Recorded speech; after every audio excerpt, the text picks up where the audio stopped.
இலங்கையின் பொருளாதாரம் ஒரு வீழ்ந்த நிலையிலே காணப்படுகிறது.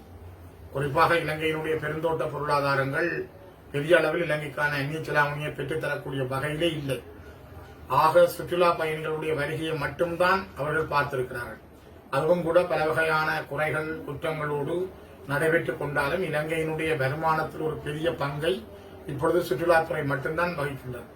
ஆகவே இலங்கை தான் IMF-இடமோ பாரிஸ் கிளப்பிடமோ அல்லது உலக வங்கியிடமோ ஏசியன் டெவலப்மெண்ட் பேங்கிடமோ பெற்ற கடன்களை மீளளிப்பதானால், அவர்கள் அந்த கடனுக்கான வட்டிகளை கட்டுவதானால், நாடுகளிடம் பெற்ற கடன்களுக்கான வட்டிகளையும் கடனையும் கட்டுவதானால் அவர்களுக்கு இருக்கக்கூடிய ஒரே வழி உள்நாட்டுக்கான உற்பத்தியை அதிகரிக்க வேண்டும்.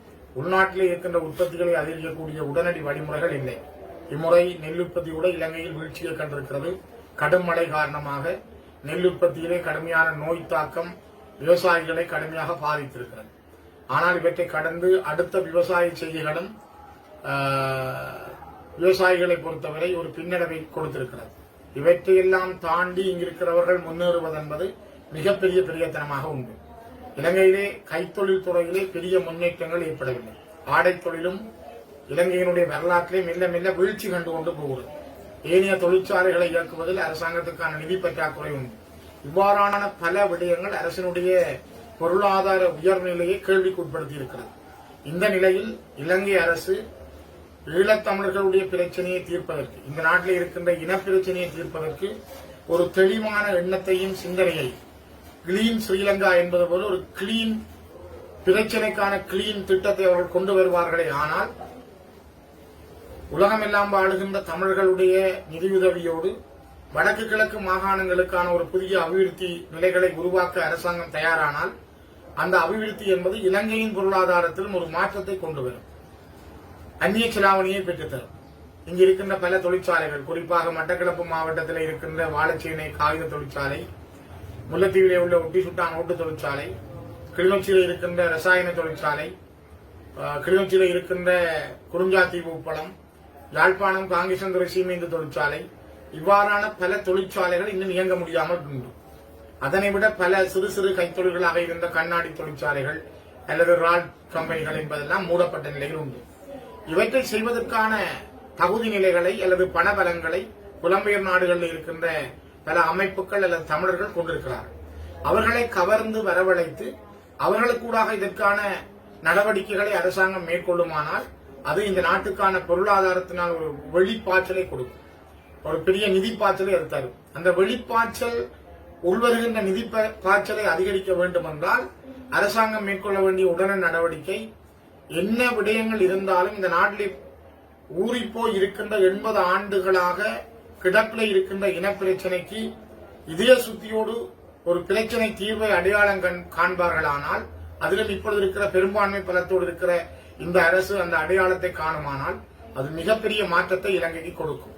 ஆனால் அந்த சிந்தனையும் எண்ணங்களும் சிங்கள மக்களிடமும் சிங்கள மத குருமார்களிடமும் சிங்கள பௌத்த குருமார்களிடமும் எவ்வாறு வரும் என்று எங்களால் சொல்ல முடியாது.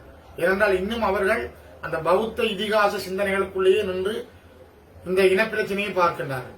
அதுக்கு வெளியிலே வந்து சிந்திக்கின்ற எண்ணங்களை அவர்கள் கொண்டிருக்கவில்லை.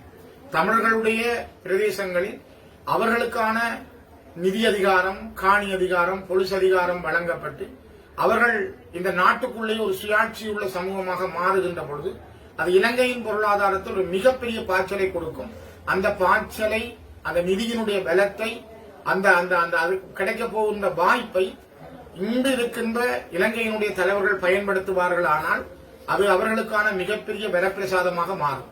இந்த சிந்தனையும் பரந்த எண்ணமும் கூருணர்வும் இப்பொழுது இருக்கிற சிங்கள தலைவரிடம் வருமானால் அதற்காக நாங்கள் ஒத்துழைக்க தயாராக இருக்கிறோம். அவர்களுக்கு என்ன வழியிலே அந்த வழிகளை காட்ட முடியுமோ அதற்கான சிந்தனைகளை கொடுக்கவும் நாங்கள் தயாராக இருக்கிறோம். ஆனால் இன்னும் அந்த எண்ணங்களும் சிந்தனைகளும் இப்பொழுது இருக்கிற அரசிடமும் இல்லை என்பது போலதான் எங்களுக்கு தென்படுகிறது. குறிப்பாக பொறுத்திருந்து இந்த விடயத்தை கையாள்வதற்கான முழு எண்ணங்களையும் கொண்டிருக்கிறோம். திறந்த மனதோடு சமாதானம் பேசி இந்த இலங்கையிலே புரியோடி போயிருக்கிற தமிழர்களுடைய பிரச்சனைக்கு தீர்வு காண எங்களுடைய சமாதான கதவுகள் இப்பொழுதும் திறந்திருக்கிறது. அதற்கு நாங்கள் தயாராக இருக்கிறோம். அரசு தயாரானால் அது இன்னும் சரியான பாதையில் கொண்டு செல்லப்படும். அதுக்காக நாங்கள் முழு ஒத்துழைப்பை வழங்க காத்திருக்கிறோம். அவர் போலீஸ் போட்டு எங்கள் சேர்மன் எங்கள் கடாப்பூர் இருக்கா ஹெல்த் மினிஸ்டரோட ஒரு மீட்டிங் ஒன்று அரேஞ்ச் பண்ணி தரணும். எங்கள் ஆர்டிஎச்சிஸுக்கும் டீச்சிங் ஹாஸ்பிட்டல் டைரக்டருக்கும் எங்கள் எம்பிஸுக்கும் இந்த ஆர்டிஎச்எஸ் கலெக்டர் நான் டிஸ்டர்ப் பண்ணி சின்ன சின்ன ஹாஸ்பிட்டல் நிறைய ஹாஸ்பிட்டலில் சின்ன சின்ன இஷ்யூஸ் நிறைய இருக்குது. அது விட கலைக்கலாம். டீச்சிங் ஹாஸ்பிட்டலில் பொறுத்தவரை நீங்கள் எங்களுக்கு ஒரு ஹெல்ப் பண்ணுறத விட உங்கள் டியூட்டியோட நீங்கள் செய்ய வரணும். என்றால் ஏடிபி பேங்க்கில் வந்து எங்களுக்கு ஃபண்டிங்கில் வந்து ஒரு எம்ஆர்ஐ சிடி ஸ்கேனர் ADB ஃபண்டிங்ல எம்ஆர்ஐ சிடி ஸ்கேனர் ரேடியோ நாலு எக்யூப்மெண்ட் வந்து ரிலீவ் பண்ணிருக்காங்க. காரணம் என்ன பிரச்சனை சொன்னா டெலிகோ டிஸ்ட்ரிக்ட்ல தொடர்ந்து ஏமாத்தி கொண்டிருக்காங்க. அது நான் ஹெல்த் மினிஸ்டர் செக்ரட்டரியில பேசி டெலிஃபோன் பண்ணது ஏடிபியில அந்த ப்ராஜெக்ட் லிஸ்ட்ல இந்த நாலு இதுவும் ப்ரொக்யூர்மெண்ட் இருக்கு. நாங்க டெல்லி போய் நாங்க யாரும் போனஸ் எதுவும் அதே தனியா போய் பட் மீன் டைம் உங்களுக்கு ஏடிபி கவுண்டர் வருதுன்னு சொன்னா கன்ஃபார்ம் பண்ணி அதை கன்ஃபார்ம் பண்ணா இந்த டோனர் சம்பந்தமான பிரச்சனை போனது எம்ஆர்ஐ டோனர் அதுல என்ன பிரச்சனை நான் டோனரை கூப்பிட்டு காய்ச்சேன். டோனர்ஸ் கமிட்டி ஸ்ரீலங்கா அவர் ரெப்ரசன்டேட்டிவ் கூப்பிட்டு காய்ச்சேன். டோனரை கூப்பிட்டு காய்ச்சாங்க. அவர் ஒரு குறிப்பிட்ட மெஷின் 900,000 பவுண்ட்ஸ் கூடிய மெஷின் அது டீச்சிங் ஹாஸ்பிட்டல் சொல்றாங்க. அதோட கெப்பாசிட்டி கூடிய மெஷின் வரணும். அது அவங்களோட ஹாஸ்பிட்டல் மாஸ்டர் பிளானிங் இல்லை. ஸோ நான் இப்போ டோனர் கட்டுறாங்க அதுக்கு ஒரு அவுட் ஆஃப் டீச்சிங் ஹாஸ்பிட்டல் விட்டு டெர்ஷரி ஹாஸ்பிட்டல் இமாலயம் ரன் பண்ணணும்னு சொன்னா இவங்க நியூ ரேடியோலஜிஸ்ட் அதுக்கு ஏற்ற மாதிரி அந்த கால கிரியேஷன் ஓகேன்னு சொன்னா நீங்க ஓகே ஆர்டிஃபிஷியல் இன்டெலிஜென்ஸ் அது கரெக்டா இதுதான் வேற ஒன்று சொல்றாங்க. கடந்த காலத்தை மாற்றினது இல்ல நாங்க இல்ல மாத்தா மாத்துறோம். அதோட அடுத்தது என்ன அது அஷூரன்ஸ் தந்தா அந்த டோனர் வந்து வெளி ஹாஸ்பிடல் வந்து தாராளமா டிஸ்கஸ் பண்ணி டோனர்ஸோட டீம் உங்களுக்கு அங்க இருக்குடா அப்பஜியா யோஜியா ரெண்டு பேருக்கு ஒரு ஹாஸ்பிடல் இன்வெஸ்ட் பண்ணி அவர் கலவாத்துக்கு இந்த வாரச்சே சிம்பிளா மாத்துறது ஓகே சொல்றாங்க. நான் ஆர்டிஸ்டர் அது அடுத்த டீச்சிங் ஹாஸ்பிடல் லேண்ட் இஷ்யூ ஒன்று இருக்காங்க. நாங்க பிரிசன் பில்டிங் வந்து அடுத்து டீச்சிங் ஹாஸ்பிடல் கொடுக்கறதெல்லாம் கைட்னாங்க. அந்த பிரிசனை கொண்டு மாந்தி வந்து போடுறதுக்கு தயாரித்து மாந்தியை யூஸ் பண்ணாலும் பிரிசனை போடுறது ஐலண்ட் வேற பார்ப்போம். ஆனால் இப்போதைக்கு we have to have appropriate space for the hospital. அதனால அந்த போயிட்டு இப்போ நாங்கள் சுத்தமான களவாஞ்சிக்குடி ஹாஸ்பிட்டல் சம்பந்தமாக 2 விஷயங்கள் கடந்த டிஸ்ட்ரிக்ட் மீட்டிங்ல காதப்பட்டது. அதில் ஒன்று களவாஞ்சி ஹாஸ்பிட்டலுக்கான ஜேஎம்ஓ அப்பாயின்மெண்ட் பண்ணி இருக்கிறோம். அதே மாதிரி வெள்ளாவளிக்குரிய மிட்வைஸும் வந்து 10 தான் அப்ரூவ் கார்டராக இருந்தது.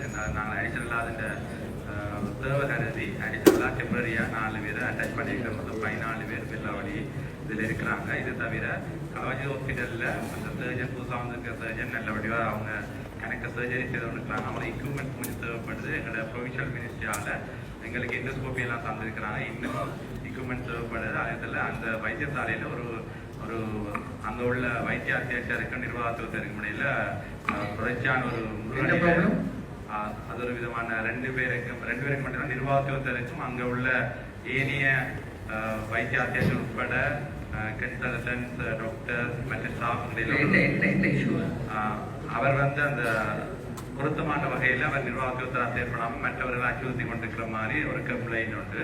அதுக்காக நாங்கள் அந்த இன்கொயரி ரிப்போர்ட் மினிஸ்ட்ரியால் செய்து அனுப்பியிருக்கிறோம். அது சம்பந்தமான நடவடிக்கை எடுத்து கொண்டிருக்கிறோம். நான் அதை கொஞ்சம் குவிக் பண்ண நல்ல போல இருக்கேன்னு கேட்டால் அந்த வைத்தியசாலையை முன்கொண்டு செல்றதுக்கு வளர்ச்சியில் கொஞ்சம் அது தடைக்கல்லாக இருக்குது. அண்மையில கூட அந்த டெவலப்மெண்ட் கமிட்டியாக வந்து மீட் பண்ணினவங்க இதுக்குரிய தீர்வை கொண்டு வராட்டி வெகு விரைவில் அவங்க அந்த அதுக்கு இன்வெஸ்டிகேஷன் டாக்டர்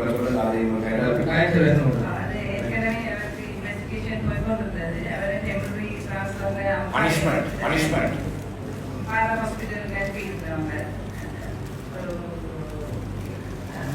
ஆர்ப்பாட்டம் வந்து நடத்தித்தான் அதை அனுப்பி இருந்தது. அதற்கு பிற்பாடு சுகாதார அமைச்சாளர் இவ்வாறு நடந்திருந்தது.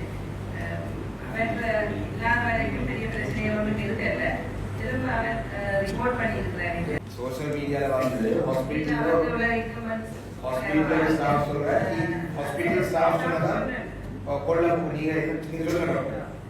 ஒரு ஃபேஸ்புக்கில் தான் என்னன்னா அதுக்கு ஒரு சர்ஜரி செய்யலையா செய்யாட்டி அந்த உயிராபத்தை விளைவிக்கும் வந்து ஒரு ஆளுக்கு சொல்லியிருக்கு. அதே நேரத்தில் 2-3 தடவை போஸ்ட்போன் பண்ணியிருக்கிறாங்க.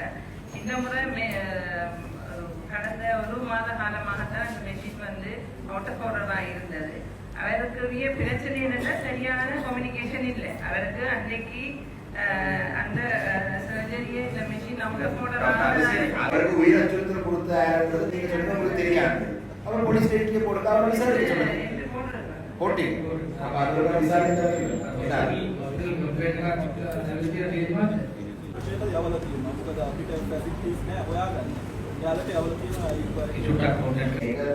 විරුද්ධව කවුරුහරි කියනවා ඒක වෙනම මේක ස්ටේට් ඉන්ස්ටිටියුෂන් එක මානවතාවකින් කරන්නේ තියෙන පැටිකෝ හොස්පිටල් එකට තියෙන විශ්වාසය නිසා කනවැටි නිසා ඕල් ප්‍රොෆයිල් එක දාලා නිසා මේක වෙනදා යන ඒ ප්‍රොෆයිල් නෙමෙයි ෆේක් නෙවෙයි ඕනේ. ඕනේ. ඔව්.